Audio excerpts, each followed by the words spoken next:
Olá, olá pessoal, estamos de volta. Eu sou o professor Stanley Costa, professor de Direito Civil, Processo Civil aqui da LAC Concursos, e te convido para mais uma aula de Direito Civil.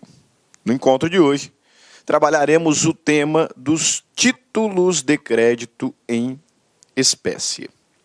Nós vamos falar sobre 3 títulos de crédito. 4 são os títulos de crédito mais famosos, né? A letra de câmbio, a nota promissória, a duplicata e o cheque. Mas na aula de hoje nós vamos falar sobre 3 deles. A nota promissória, a duplicata e o cheque. Ok? Que são os 3 títulos indicados aí no seu edital. Mas antes disso nós precisamos compreender do que se trata um título de crédito. E antes ainda do que se trata o crédito, propriamente dito. Crédito é uma expressão que vem da palavra crer. Portanto, está relacionada à ideia de que eu acredito que o devedor cumprirá a sua prestação. Crédito vem de crer. Crédito está diretamente relacionado, como já informei, usando a expressão devedor, né, com vínculos de direito obrigacional. A relação obrigacional, você se recorda, é aquela constituída entre pelo menos 2 sujeitos, em polos distintos, em que um deles é devedor e o outro é credor. O devedor está adstrito a cumprir uma prestação patrimonial em favor da outra parte, em favor do credor.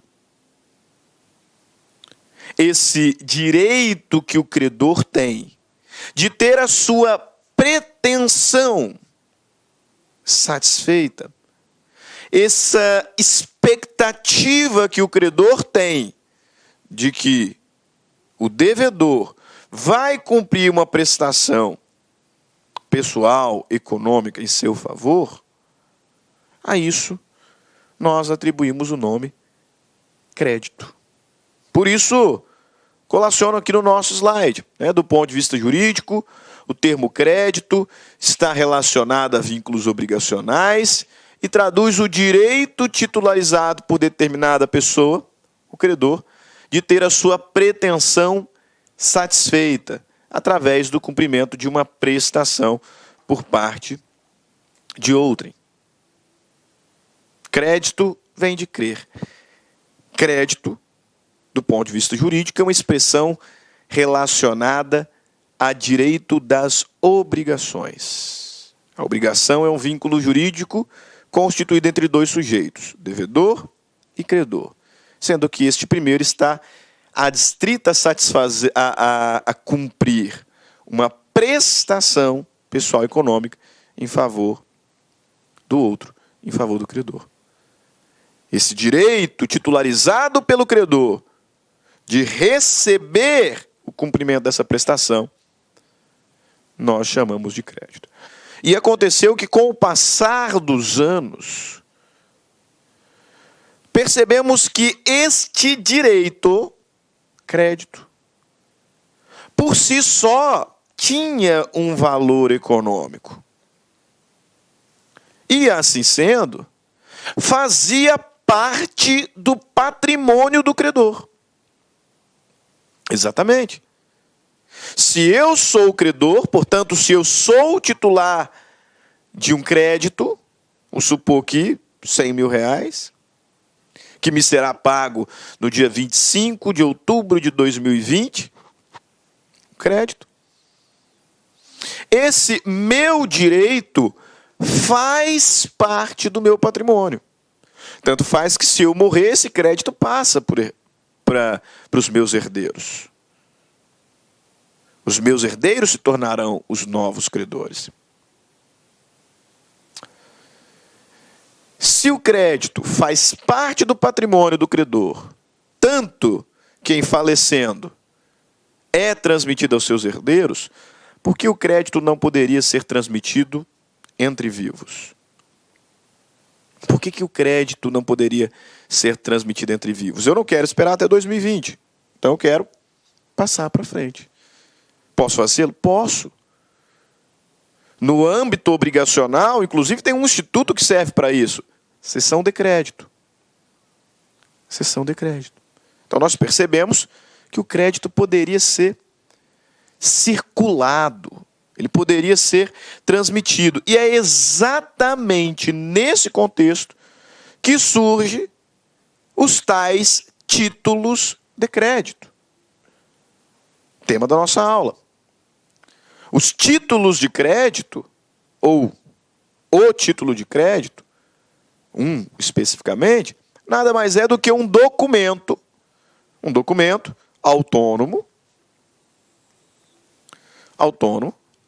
que representa um crédito líquido e certo. Um crédito líquido e certo. Esse documento, que representa um crédito líquido e certo, está vinculado a um negócio jurídico. Só que ele é autônomo em relação ao negócio. Tanto que tal crédito pode ser circulado. Pode ser transmitido.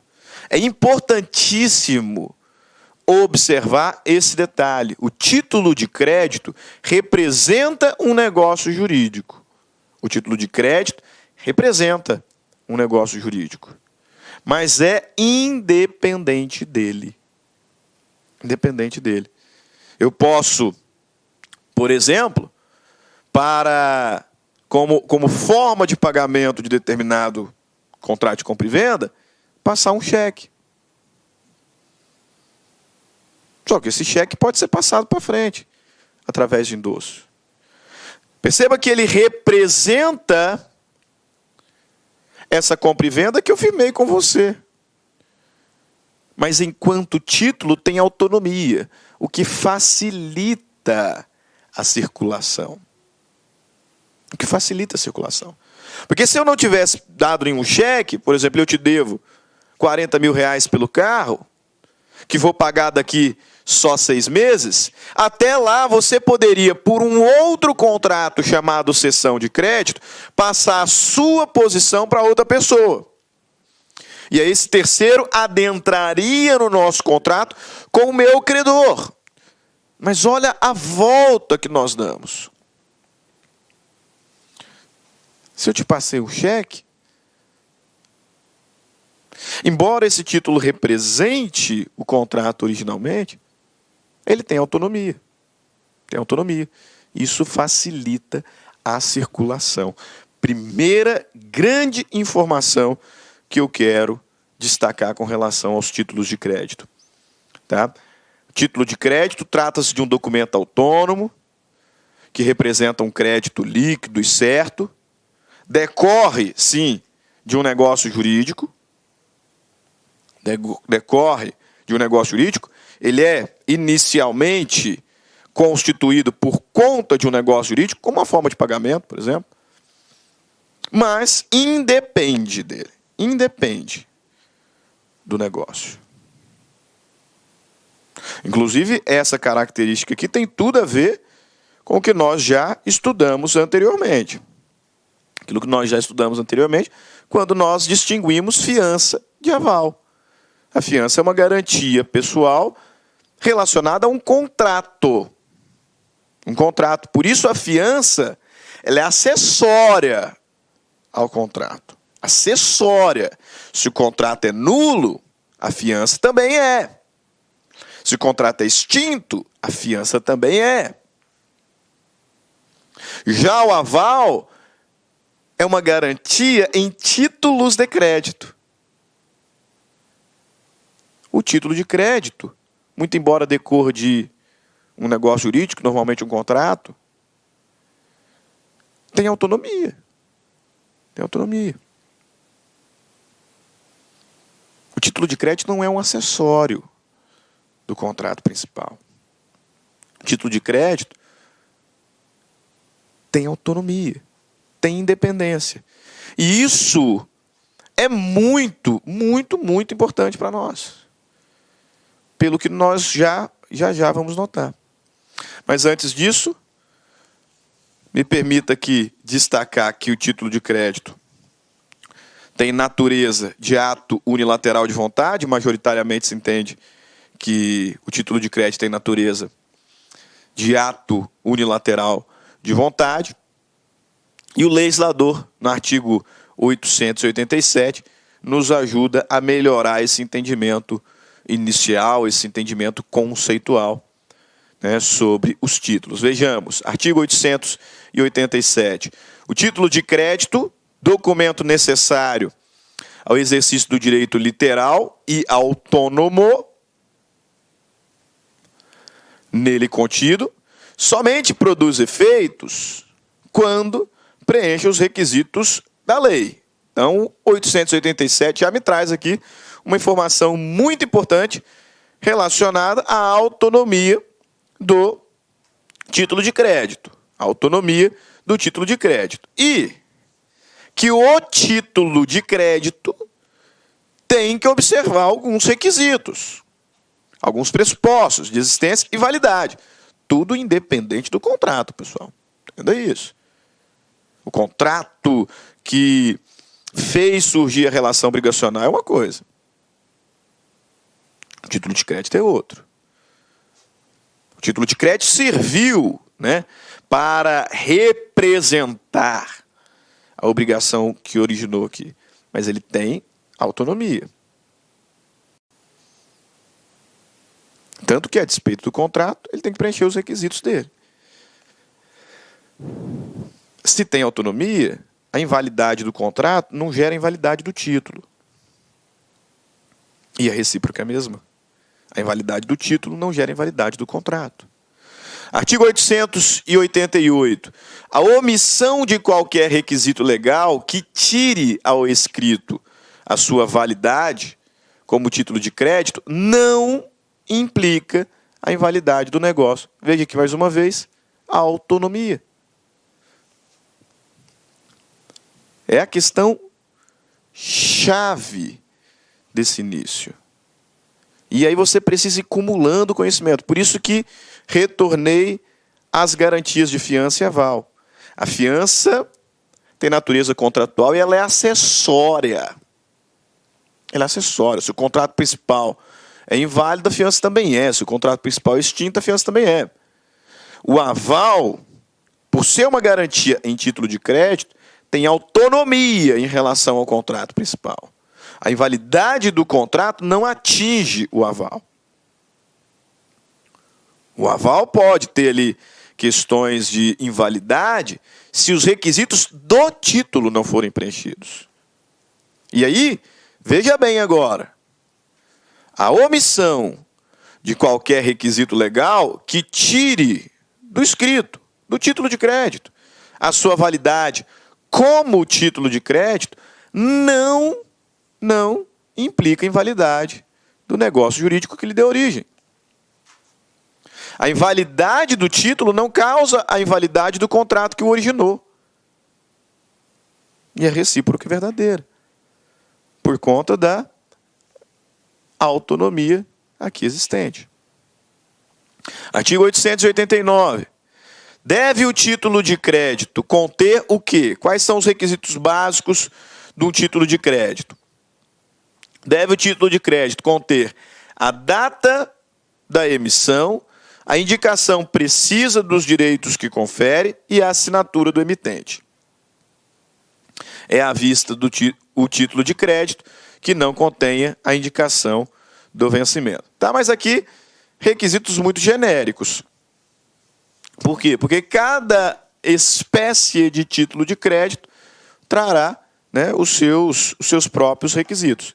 E como eu disse, nós vamos falar bem rapidamente, né, porque o tema é muito profundo para concurso de banco.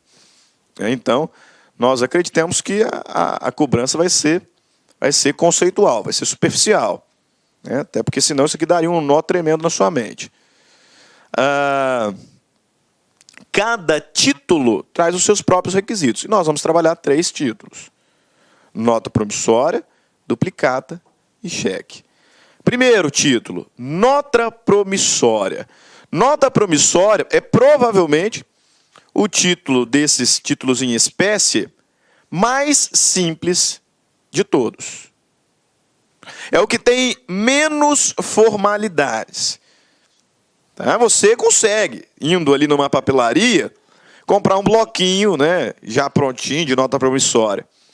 Mas, se você quiser fazer o seu título de crédito num papel de pão, uma cartolina gigante, num papelzinho menor, você pode fazer à mão, você pode fazer. Porque é um título que requer poucas formalidades, ao contrário da duplicata, que daqui a pouquinho nós vamos tratar. A nota promissória é um título de crédito através do qual uma pessoa denominada emitente, que nesse caso, né, é o devedor,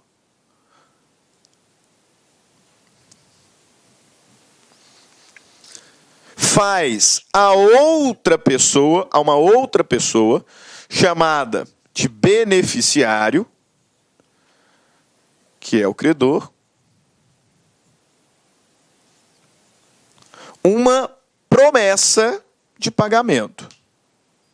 Então, a nota promissória não é uma ordem de pagamento. Não é uma ordem de pagamento como o caso do cheque, como o caso da duplicata. Não. A nota promissória é um título de crédito através do qual se faz uma promessa de pagamento. Eu vou te pagar. E para formalizar essa promessa de que eu vou te pagar, então eu faço aqui uma nota promissória. Eu, promitente e devedor, sou o emitente, você, que vai receber a nota promissória, a promessa de pagamento, é o credor, será chamado de beneficiário. Beneficiário. A nota promissória, como os títulos de crédito em geral, seguem as normas contidas na LUG. LUG é a Lei Uniforme de Genebra. Trata-se de uma convenção internacional que o Brasil é signatário, né, e fazendo aí as adaptações à nossa realidade, esta norma é aplicada aqui no nosso país. Os requisitos de formalidade da nota promissória nós vamos encontrar no artigo 75 da LUG. Como eu disse, a nota promissória é um título de crédito bem simples e bastante informal. Você pode fazer num papel de pão, numa folha chamex, numa cartolina, se quiser, não tem problema. Mas tem alguns requisitos. Tem alguns requisitos mínimos aí e indispensáveis para a sua validade. Perfeito? Vamos falar sobre eles? Mas antes, o que é nota promissória? Nota promissória é um título de crédito através do qual uma pessoa denominada emitente faz uma promessa de pagamento para outrem, denominado beneficiário. Quais são os requisitos de validade da nota promissória? Só que antes disso, antes que eu me esqueça, porque esse detalhe aqui é muito importante. Muito importante. Me permita aqui dar uma seguradinha nos nossos requisitos. Tá? Esse detalhe aqui é muito importante. Já caiu em prova de técnico bancário, então eu não poderia deixar de falar. Embora seja uma questãozinha doutrinária. Tá? A nota promissória é um título de crédito abstrato. É um título de crédito abstrato. Isso aqui é muito importante, e de vez em quando cai em concurso, pelo seguinte: a duplicata, nós veremos, é um título causal. E o cheque é um título abstrato de novo. Qual que é a diferença entre um título de crédito abstrato e um título de crédito causal? O título de crédito abstrato é aquele que não está vinculado a uma espécie contratual determinada. Então, quando eu digo que a nota promissória é um título de crédito abstrato, eu estou falando que ela não precisa de um negócio jurídico específico para ser constituída. Não. Ela é de constituição livre. Ela é de constituição livre. A priori pode estar relacionada a qualquer negócio jurídico. Conforme nós veremos, a duplicata é um título de crédito causal, vinculado ao contrato de compra e venda mercantil, vinculado ao contrato de prestação de serviço. Nota promissória, não. É um título de crédito abstrato, portanto, não está vinculado a uma espécie contratual determinada, podendo, dessa forma, em regra, ser constituída de forma livre, podendo ser emitida independente da sua causa de origem. Pode ser emitida por qualquer causa de origem, em qualquer relação obrigacional. Pode ser uma doação, pode ser uma compra e venda, pode ser um mútuo, pode ser uma prestação de serviço. Faça uma nota promissória. Problema. Abstrato. E através dessa nota promissória, eu, emitente, prometo que eu vou te pagar um valor X na data tal. Você, beneficiário. Tá? É uma questãozinha doutrinária, mas vale a pena aqui gravar. Trata-se de um título de crédito abstrato. Agora sim, quais são os requisitos básicos da nota promissória? A LUG, a Lei Uniforme de Genebra, no artigo 75, vai nos dizer: a nota promissória contém denominação, nota promissória, incerta no texto do título e expressa na língua empregada na redação desse título, né? Pô, professor, mas qual língua que tem que ser? Português, né? Só que não se esqueça que a LUG é uma convenção internacional que o Brasil foi signatário, né? Então, para nós aqui no Brasil, é evidente, a gente vai usar o português.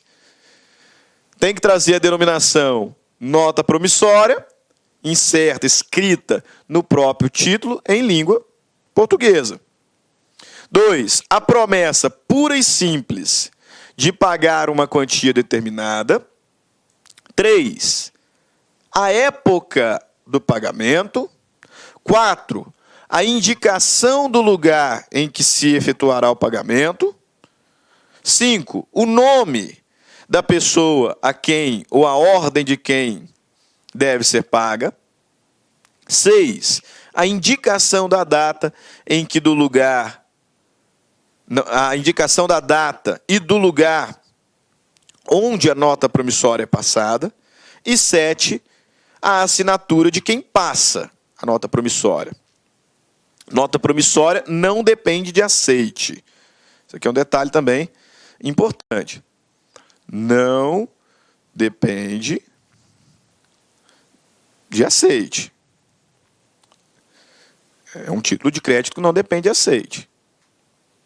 Tá? Tem que ter a assinatura de quem está passando a nota promissória. De quem está recebendo não precisa, não. E observando aqui esses requisitos, pô, professor, mas são 7 requisitos. Se é pouco, se é pouco. Eu tenho que colocar ali, ó, nota promissória. Eu, Stanley Marcos de Almeida Costa, prometo pagar quantia tal, no dia tal.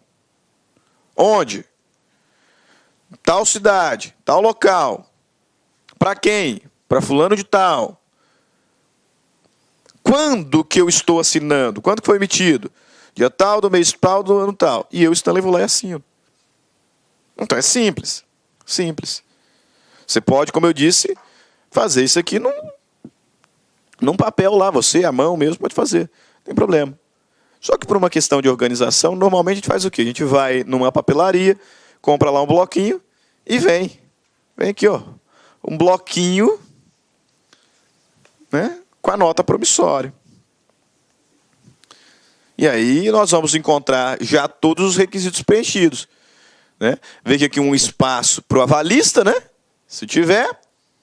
Lembra que o aval é uma garantia pessoal prestada em título de crédito. E aí eu vou ter lá, ó, vencimento, dia 25 de junho de 2018, ano 1000. Aos 25 dias do mês de junho de 2018, pagarei por esta única via de nota promissória, né? Olha o nome, nota promissória, está lá, a fulano de tal, CPF tal, ou a sua ordem, a outra pessoa, a sua ordem, a quantia de R$1.000. Em moeda corrente desse país, pagava em Belo Horizonte, Minas Gerais, emitente, eu, né? Stanley Marcos de Almeida e Costa, data de emissão 1 de janeiro de 2018, CPF 000, rua tal, centro de Belo Horizonte. Pronto, preenchi todos os requisitos que o legislador me trouxe. Ah, professor, mas e se eu esquecer algum dos requisitos? Poxa, aqui é um requisito, nós estamos diante de requisitos de forma, né? Se eu esquecer algum desses requisitos, o título é inválido. Exatamente. Se eu me esquecer de algum desses títulos, o título é inválido. E é o que me diz o caput do artigo 76 da LUG. O título em que faltar algum dos requisitos indicados no artigo anterior não produzirá efeito como nota promissória, salvo nos casos determinados da linha seguinte. Então, veja lá, o título em que faltar algum dos requisitos indicados no artigo anterior não produzirá efeito como nota promissória. Não. Não produzirá efeito como nota promissória. Agora, essa regra é absoluta? Não. Mais uma marca da informalidade.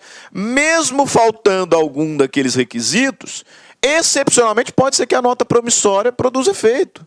Sabia? Pode ser. Se faltar a data do pagamento, pode ser que ela produza efeitos.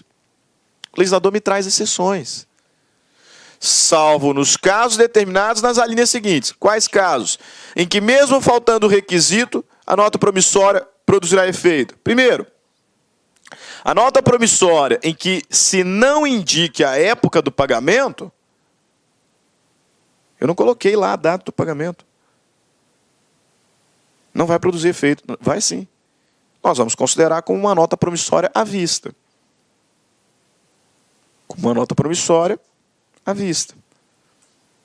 B. Na falta de indicação especial. Poxa vida, eu não indiquei o lugar. Na falta de indicação especial, o lugar onde o título foi passado considera-se como sendo o lugar de pagamento. E, ao mesmo tempo, o lugar do domicílio do subscritor da nota promissória.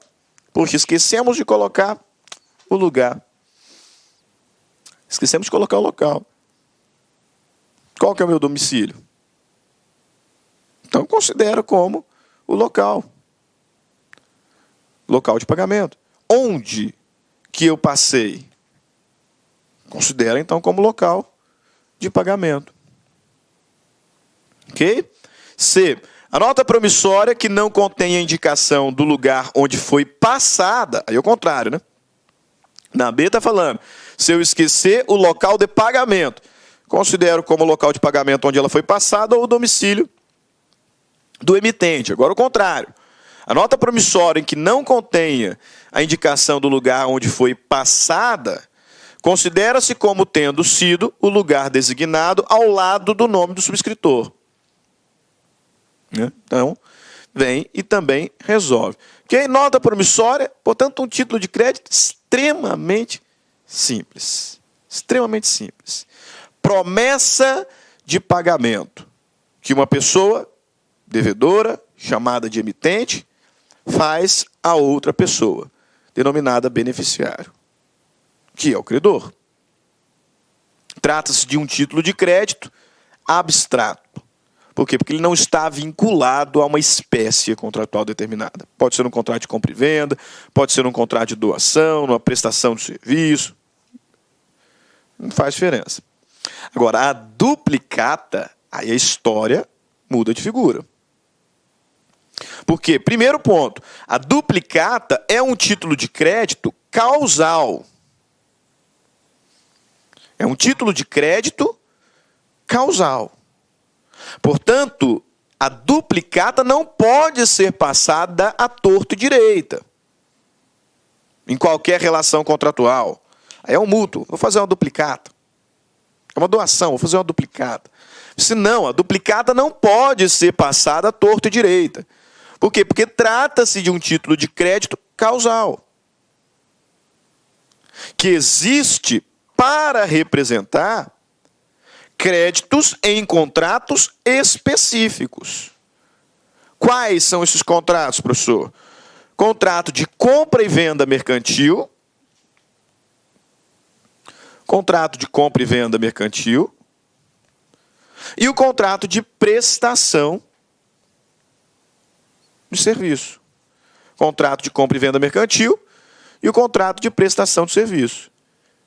A duplicata, eu dizia, você já anotou, agora releia, é um título causal vinculado a um contrato de compra e venda mercantil ou de prestação de serviço. Ok, professor. Quando nós falávamos sobre nota promissória, o senhor disse que a nota promissória é um título de crédito através do qual o indivíduo faz uma promessa de pagamento. E na duplicata? A duplicata, ela formaliza uma ordem de pagamento e não uma promessa de pagamento. Uma ordem de pagamento, anote. Trata-se, portanto, de uma ordem de pagamento, não uma promessa. Uma ordem de pagamento sempre vinculada a um contrato de compra e venda mercantil ou prestação de serviço. E outro detalhe, esse contrato de compra e venda mercantil e prestação de serviço tem que ter sido faturado. Tá? A duplicata, ela exige uma fatura, ela exige a emissão de uma fatura que demonstre a origem desse crédito. Perceba que realmente a duplicata ela é mais complexa do que a nota promissória. A nota promissória é uma simples promessa de pagamento, através do qual o indivíduo, emitente, promete pagar um valor tal, no dia tal, a um outro indivíduo chamado beneficiário. E essa promessa pode ter decorrido de um contrato de doação, de compra e venda, blá, blá, blá. Pronto. Duplicata, não.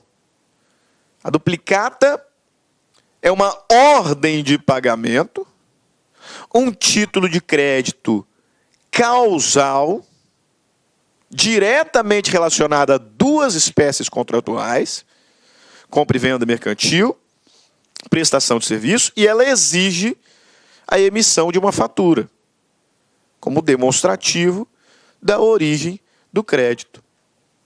E quer mais uma curiosidade? Quer? Mais uma curiosidade da duplicata? A duplicata, ela é emitida pelo credor. É isso mesmo, olha que curioso. A duplicata é um título de crédito emitido pelo credor. Lá na nota promissória, não. Eu, Stanley, sou devedor de um valor. E por meio da nota promissória, prometo que vou lhe pagar no dia tal. Então, eu, Stanley, emito uma nota promissória, você aceita, pronto. Então, está formalizada a minha promessa de pagamento, através de um título executivo. Através de um título executivo. A duplicata, além do que nós já vimos, que a diferencia, fato de ser um título causal, etc. A duplicata, ela é emitida pelo credor. Pelo credor, que, como nós veremos, remete o título de crédito para o devedor, que indispensavelmente terá que aceitar. Se a nota promissória não dependia de aceite, a duplicata depende. Duplicata depende. Quem emite a duplicata é o credor,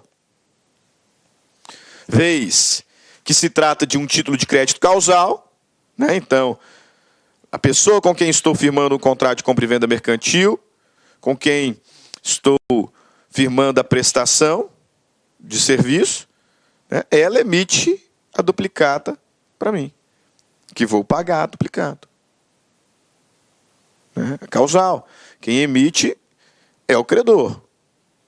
Se é o credor que emite, me parece óbvio, o aceite é indispensável. O aceite é indispensável. Tem nomes especiais aqui, professor? Tem. Porque lá na nota promissória a gente falava só emitente e beneficiário. Né? Aqui na duplicata, o emitente será chamado de sacador. Sacador. E o beneficiário, né, o credor, o melhor, né? Vamos reformular aqui. Aquele que emite a duplicata é o credor e é chamado de sacador. Aquele que vai pagar a duplicata e que precisa aceitar, nós vamos chamar de sacado. De sacado. Dois são os sujeitos desse título de crédito. O sacador, que é o emitente. Quem emite a duplicata é o vendedor. Se eu pensar, já estou aqui pensando na compra e venda, né? O vendedor, credor. E o outro sujeito é o sacado, quem aceita a duplicata, que é o comprador e que tem que pagar. Né? E, portanto, é o devedor do preço. O legislador, na Lei 5.474, me traz quais são os requisitos da duplicata. Aqui, pessoal, a formalidade é maior. Então, aqui não dá para você fazer na folhinha de pão, não. A gente tem a descrição perfeita de como será a estrutura da duplicata. Tá? Veja lá. Ó. A duplicata conterá a denominação, duplicata, a data de sua emissão e o número de ordem. Tá? Porque aquele que emite a duplicata vai ter um livro próprio, um livro ali de faturas. Então vai ter que ter o número de ordem daquela duplicata.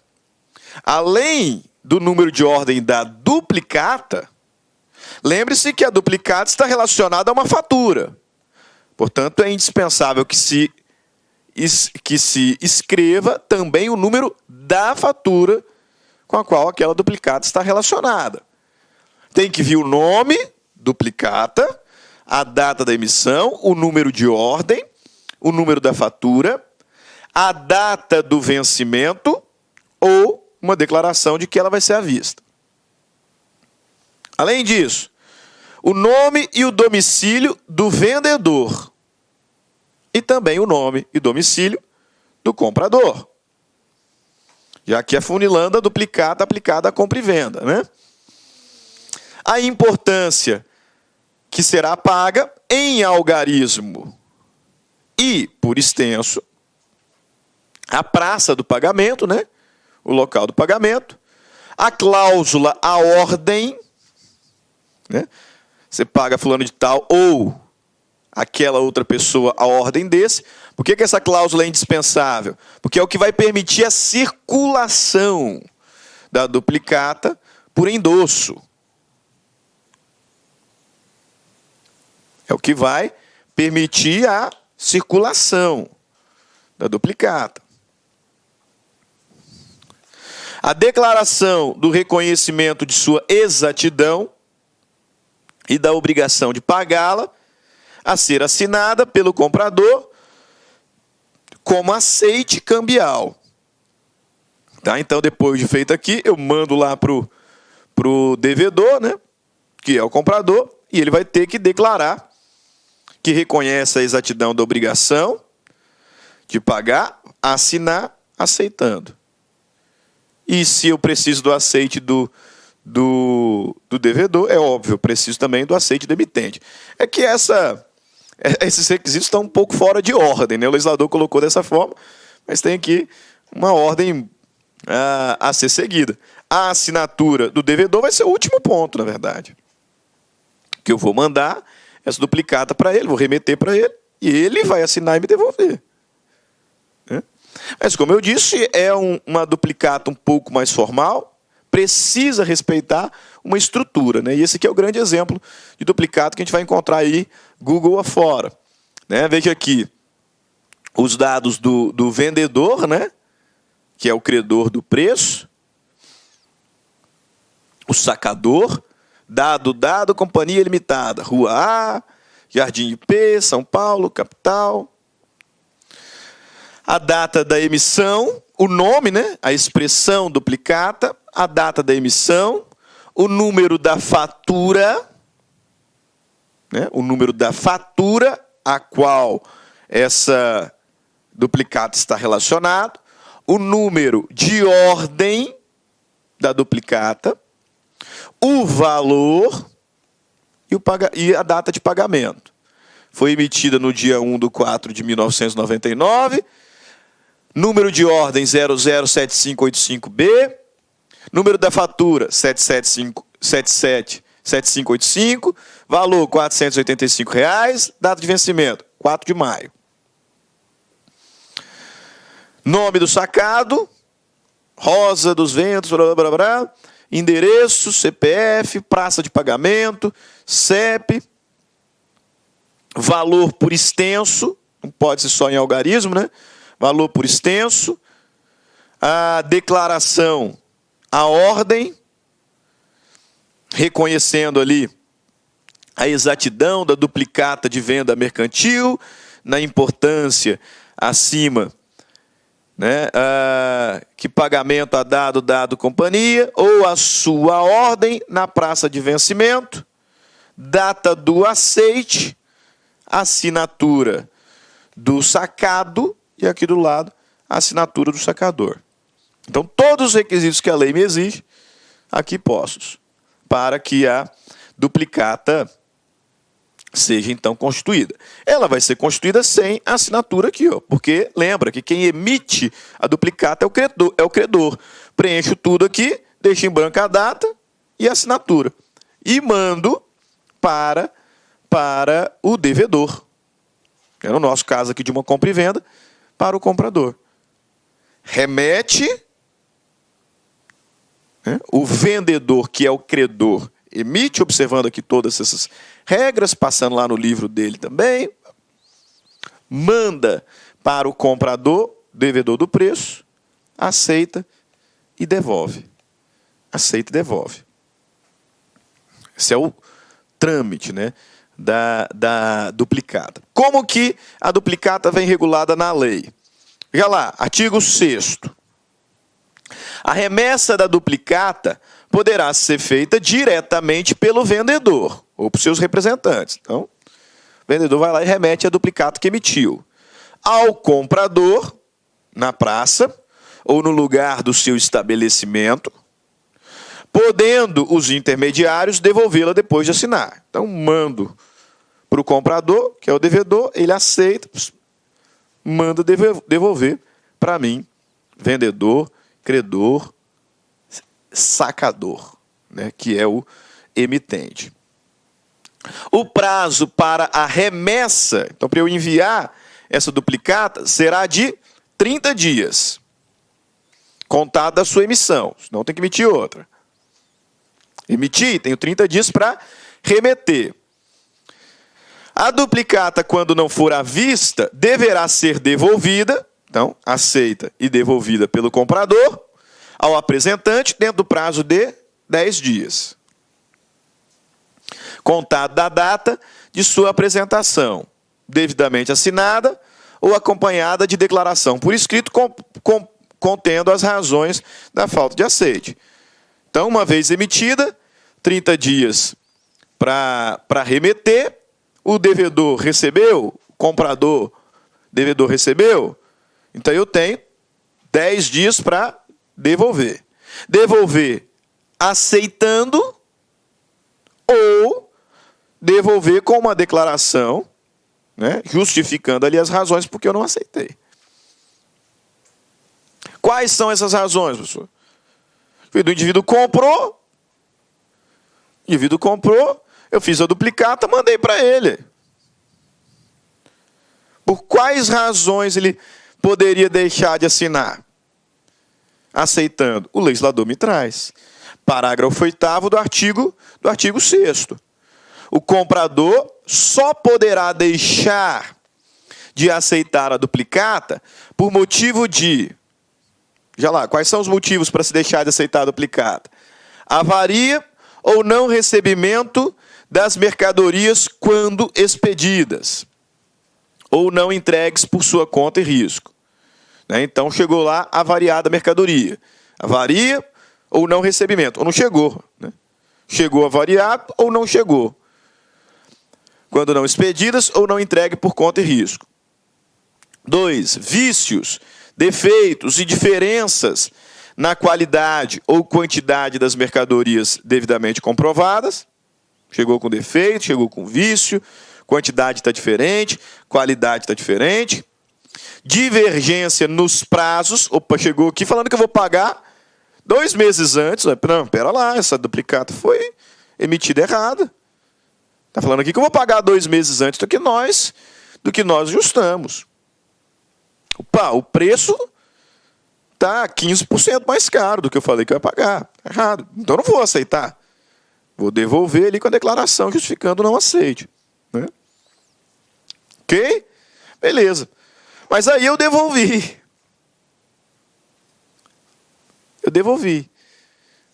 E o sacador, o vendedor, credor do preço, falou assim, não tinha razão nenhuma para ele devolver sem aceite, não. O que o vendedor pode fazer? Ele pode protestar esse título de crédito. É sobre o que o legislador vai nos dizer a partir do artigo 13. A partir do artigo 13, o legislador começa a falar sobre o protesto da duplicata, as razões que justificam o protesto da duplicata, né? Quais são as situações ali que nós passamos a analisar a partir de agora. Que é lá, artigo 13. A duplicata é protestável por falta de aceite. Primeira razão que justifica o protesto da duplicata. Falta de aceite. Falta de devolução ou falta de pagamento. Então, são os 3 cenários que possibilitam o protesto de uma duplicata.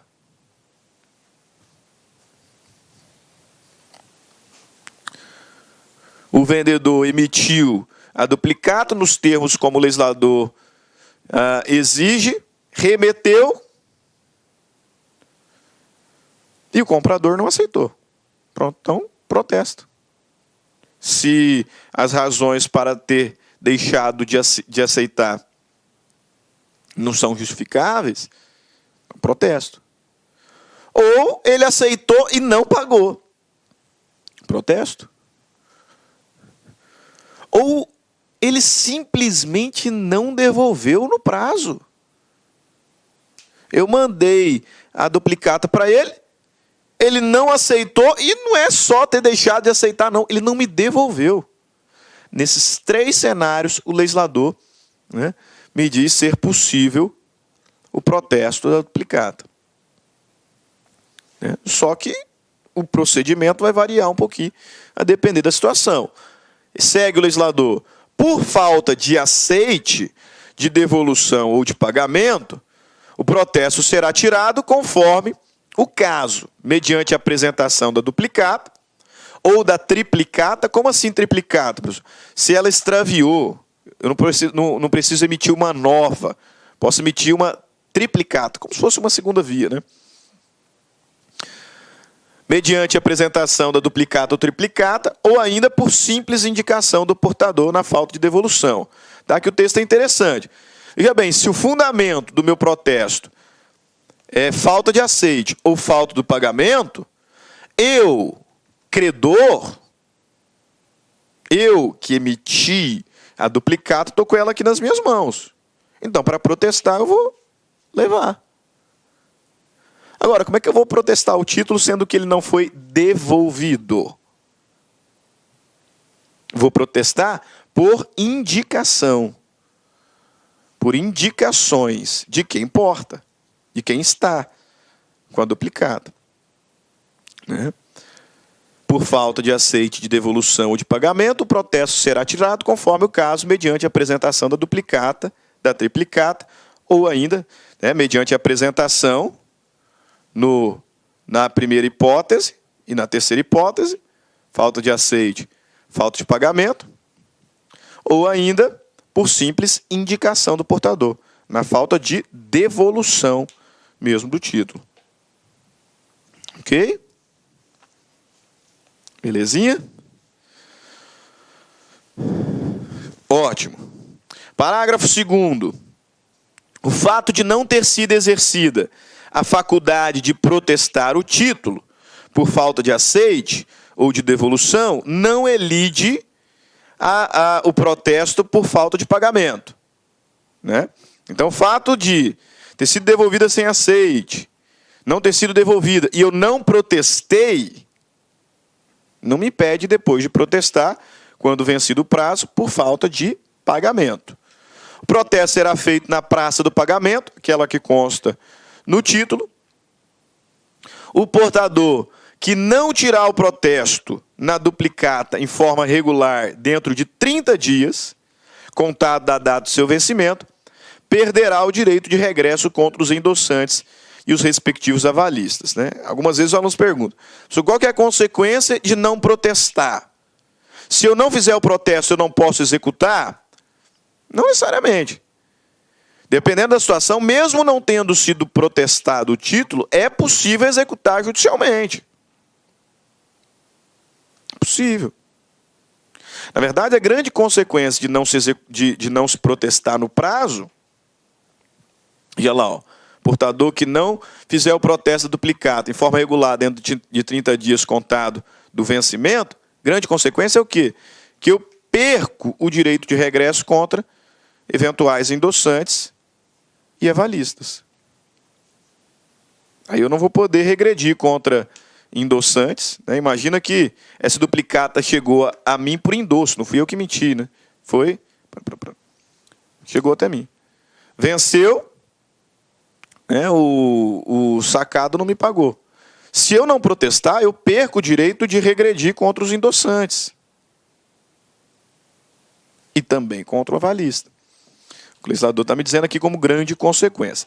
Vamos fazer o seguinte, vamos dar uma pausa, vai lá tomar um cafezinho, tomar uma água, volte para nós encerrarmos os estudos sobre a duplicata, falar um pouquinho sobre o cheque e resolver 3 questõezinhas que eu trouxe para a nossa reflexão.